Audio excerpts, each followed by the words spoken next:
Moment यहाँ पे आपको दिख रहा है, ये आपका हो गया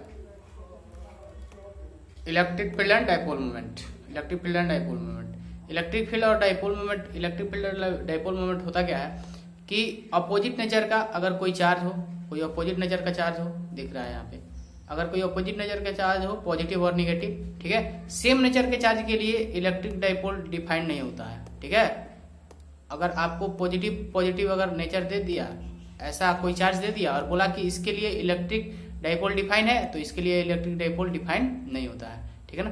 देखिए, और उसके बीच का छोटी सी दूरी होती है जो जिसको डीएम में बोला हूँ, ठीक है। इसमें आप पढ़ सकते हो विद्युत ध्रुवीय जब उसका परिमाण समान होना चाहिए लेकिन उसका जो प्राकृतिक होना चाहिए, यानी कि जो उसका साइन होना चाहिए वो डिफरेंट होना चाहिए, जो आपको यहाँ पे दिख रहा है, और जो ये डिस्टेंस होना चाहिए ये स्मॉल होना चाहिए, ठीक है। तो इसको डिफाइन कैसे करते हैं, तो विद्युत ध्रुवीय आघूर्ण को हम लोग डिफाइन करते हैं इस प्रकार से, ठीक है। P equal to Q into D. और आपसे कोई पूछे कि विद्युत ध्रुवीय आघूर्ण कैसी क्वांटिटी है, सदिश राशि है कि अदिश राशि है, तो ये कैसी राशि है, तो ये एक आपको दिख रही है कैसी राशि, सदिश राशि है, ठीक है, सदिश राशि है। दूसरी बात, आपसे अगर पूछा जाए कि विद्युत ध्रुवीय आघूर्ण का एसआई मात्रक क्या होता है, विद्युत ध्रुवीय आघूर्ण का एसआई मात्रक, तो विद्युत ध्रुवीय आघूर्ण का एसआई मात्रक कूलाम मीटर होता है, कूलाम मीटर होता है। एक और फॉर्म में इसको हम लोग देख सकते हैं, वो दूसरा होता है क्या, डिवाइन, और एक डिवाइन इजिकल टू कितना होता है 3.3 इंटू 10⁻⁻13 कूलाम मीटर होता है। और इसकी बीमा, किसकी बीमा, आपको विद्युत ध्रुवीय आघूर्ण की जो बीमा है वो होता है m का पावर 0, l का पावर 1 और m का पावर 0, l का पावर 1, t का पावर 1 और a का पावर 1, ये होता है। या और इसको एक और प्रकार से लिख सकते हो, किस प्रकार से लिख सकते हो, l का पावर 1, ठीक है, l का पावर 1, t का पावर 1 और a का पावर 1, ये भी लिख सकते हो आप, ठीक है, ठीक है। क्यों, क्योंकि यहाँ पे m का पावर 0 को 1 कर देंगे तो कोई दिक्कत नहीं है, वो हो सकता है। आगे बढ़ते हैं, इसमें एक चीज और आपको देखना होगा कि पोलर मॉलिक्यूल, जिसको ध्रुवीय अणु बोलते हैं, ध्रुवीय अणु कहने का मतलब, ध्रुवीय अणु कहने का मतलब यानी कि पोलर मॉलिक्यूल कहने का मतलब, यदि किसी अणु में इलेक्ट्रॉन का द्रव्यमान उसके केंद्र या फिर प्रोटॉन के द्रव्यमान के केंद्र के साथ क्या होता है, संपाती नहीं होता है, ठीक है, उनके बीच कुछ दूरी होती है, ठीक है, उसी को बोलते हैं ध्रुवीय अणु, यानी कि पोलराइजेशन भी बोल सकते हैं या फिर पोलर मॉलिक्यूल भी बोलते हैं। जैसे कि H2O, NH3 और HCl।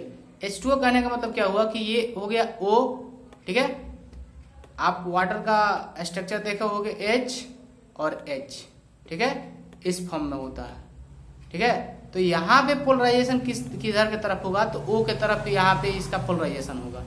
इस पूरे मॉलिक्यूल का पोलराइजेशन किसके तरफ होगा, तो O के तरफ होगा। तो ऐसे ही आप ये जो तीन कंपोनेंट देख रहे हो, H2O, NH3 और HCl, ये एक ऐसा क्वांटिटी है, ये एक ऐसा क्वांटिटी नहीं बोले तो एक ऐसा मॉलिक्यूल है जो पोलराइजेशन के टर्म में होता है, ठीक है, ये पोलराइजेशन हो गया। और दूसरी बात, अब नॉन पोलराइजेशन क्या होता है, नॉन पोलराइजेशन क्या होता है कि ऐसा सेम टू सेम समझो कि ऐसा तुमको दिखेगा कि ऐसा परमाणु, ऐसा परमाणु नहीं सॉरी, ऐसा अणु, ठीक है ना, ऐसा अणु जिनमें इलेक्ट्रॉन का द्रव्यमान, ठीक है, इलेक्ट्रॉन का द्रव्यमान केंद्र प्रोटॉन का द्रव्यमान केंद्र के संपाती होता है। क्या होता है, संपाती होता है, और उनके बीच कुछ दूरी होती है, इसी को हम लोग क्या बोलते हैं, क्या बोलते हैं, अध्रुवीय अणु, ठीक है, अध्रुवीय अणु।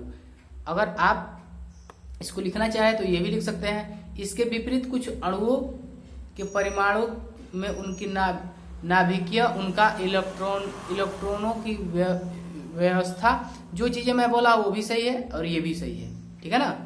ये जो होता है ये भी एक प्रकार का क्या कहलाता है, अध्रुवीय यानी कि नॉन पोलर कहलाता है। जैसे O2, N2, H2, ठीक है, ये सब क्या है, नॉन पोलराइजेशन मॉलिक्यूल है, नॉन पोलर मॉलिक्यूल है। जैसे H, चलिए देखिए O और O, ठीक है। यहाँ पे आप क्या देख रहे हो कि सेम नेचर नहीं बोलेंगे, हम ये बोल सकते हैं कि यहाँ पे किसी प्रकार का पोलराइजेशन नहीं हो रहा है, यहाँ पे किसी प्रकार का पोलराइजेशन नहीं हो रहा। पोलराइजेशन होगा लेकिन ये किस प्रकार का पोलराइजेशन होगा, ये नॉन पोलर कहलाएगा। कैसा पोलराइजेशन होगा, नॉन पोलर पोलराइजेशन होगा। ठीक है, ये सारी चीजें। इसके बाद आगे बढ़ते हैं।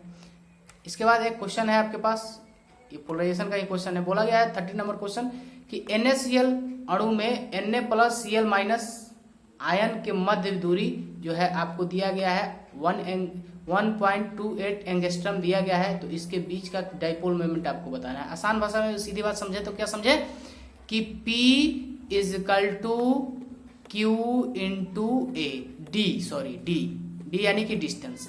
तो आप क्या देख रहे हो कि आपको D दी हुई है। D कितना दिया हुआ है, तो D आप बोलोगे कि 1.28, ठीक है ना। और एक एंगस्ट्रम का वैल्यू कितना है, इंटू 10 टू द पावर कितना हो जाएगा, -10 हो जाता है।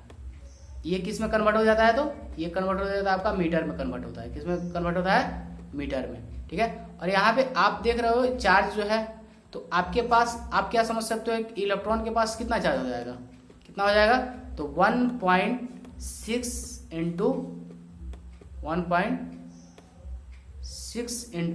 10 टू द पावर 19 बोलोगे। ठीक है, 10 टू द पावर 19 बोलोगे।